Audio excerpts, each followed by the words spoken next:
Hello everyone. Today we are going to understand the next topic of chapter 1 of class 10, which is balancing chemical equations. So we'll now understand that how do we balance the chemical equations, and we will follow all the steps which will make balancing very easy. Okay, so now this is a chemical equation right in front of us.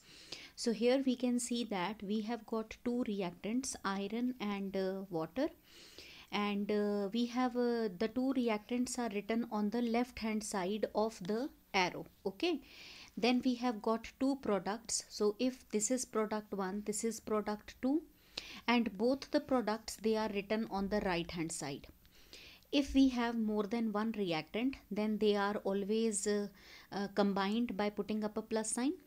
In the same manner, if we have more than two products, they are also shown by putting up a plus sign. Okay, now let us all start that how do we balance the chemical equations.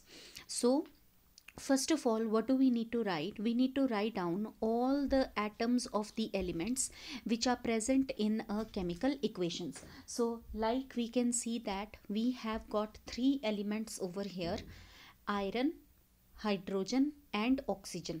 So the very first step is that we have to make a list of these atoms. Okay, so what do we do over here? That on the reactant side, how many iron do we have? We have just one atom of it.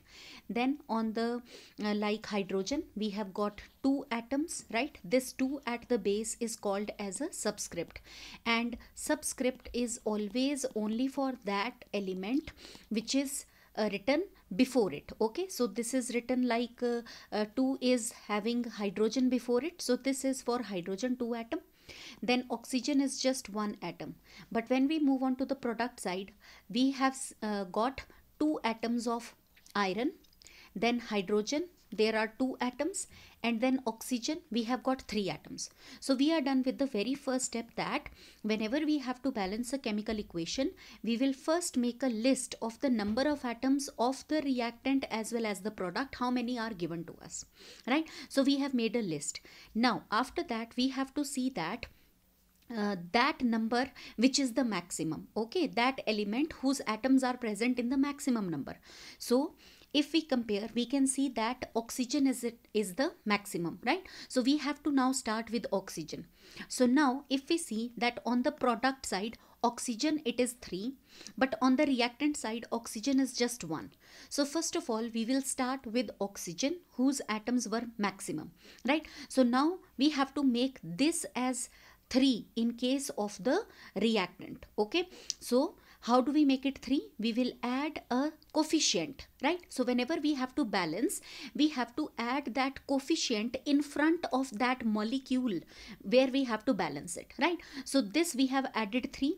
So it means that now the number of oxygen atoms, they have become 3. Now this coefficient will be multiplied. Okay, remember, subscript is only with that element which is written in front of it, but coefficient will be multiplied with all the atoms which are after it. Okay, so now we can see that oxygen atoms, they are balanced, but when we put this 3, so this 3 is with hydrogen also, and it has to be multiplied with this 2.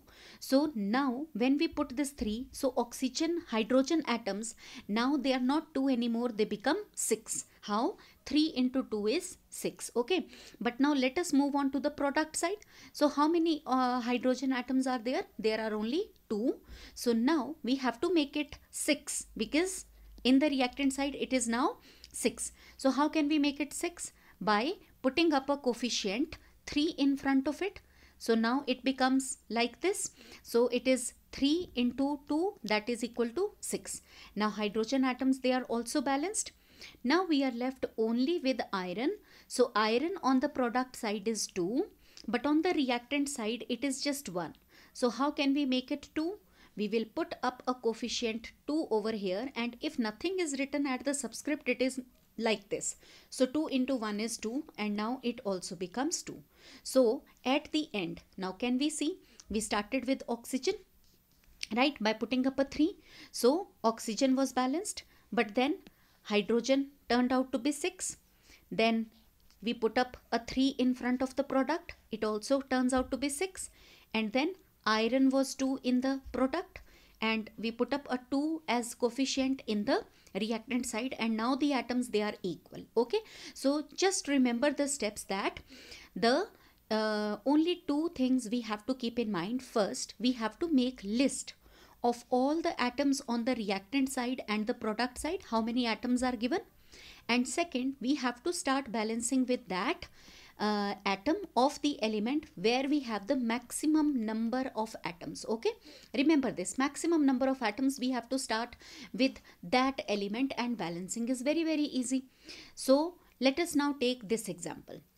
So we can see that aluminium chloride is reacting with hydrogen. So we have got again two reactants, and both are connected to each other by the plus sign. Then we have the arrow. On the left hand side of the arrow, always reactants are written. Then on the right hand side, we have got the products. Products are also two, and whenever we have more than one product, they are also connected by putting up a plus sign. Okay, and products are always written on the right hand side of the arrow. Now let us make a list. First of all is that we have to make a list. So how many aluminium are there on the reactant side? Just one. Okay, how many chlorine do we have? 3. Okay, this subscript is only for chlorine, not for aluminium. And how many hydrogen do we have? We have 2. So we have made a complete list. Moving on to the product side, how many aluminium do we have? We have only 1. How many chlorine do we have? Only 1. And how many hydrogen do we have? We have only 1. Okay, so now we have made a complete list of the atoms which are present on the reactant and the product side. Now we have to start with that atom whose number is the maximum. Now we can see that it is chlorine which is maximum. Okay, so now let us start with chlorine. So chlorine is 3 on the reactant side, but on the product side it is 1. How can we make this chlorine 3? By putting up coefficient in front. So now this has also turned out to be 3. But when we just make it 3, so what do we see? That hydrogen also becomes 3, right? So on the reactant side, product side, the number of hydrogen also becomes 3 because coefficient goes with every atom. It is 3. But now on the reactant side, it is just 2. But now we have to make it balanced. And there is only one way to balance it. If it is even on one side and odd on the other side, that this should be multiplied by 3 and this should be multiplied by 2, so that the total number of atoms comes out to be 6. Right? So now, how can we change the reactant hydrogen into 6? Can we put up a coefficient 3? And when we put up a coefficient 3, it becomes 6. Okay? And here also it means that 3 is wrong. So we have to change it by 6 because nothing is written as a subscript with hydrogen. So now hydrogen is also balanced 6. So we can just make it 6. Now it is balanced. But do we see some change? That when hydrogen is balanced, the number of chlorine atom on the product side becomes 6. So it means that this 3 we have to cut it. It should be 6. Right? But on the reactant side, it was 3 initially. Right? It is 3. Now we have to change it into 6. And there is only one way, by putting up coefficient 2, because 2 multiplied by 3 is equal to 6. Remember, coefficient will be multiplied with the subscript. So now what do we understand? Hydrogen is balanced, chlorine is balanced. Now what is left? Only aluminium. So how many aluminium do we have on the reactant side now? We have 2 aluminium now after balancing chlorine. So now this 1 will be cancelled, it will be 2. And on the product side it is still 1. How to change it into 2? By putting up the coefficient, and now it turns out to be 2. So this is the best way to balance a chemical equation. Thank you everybody.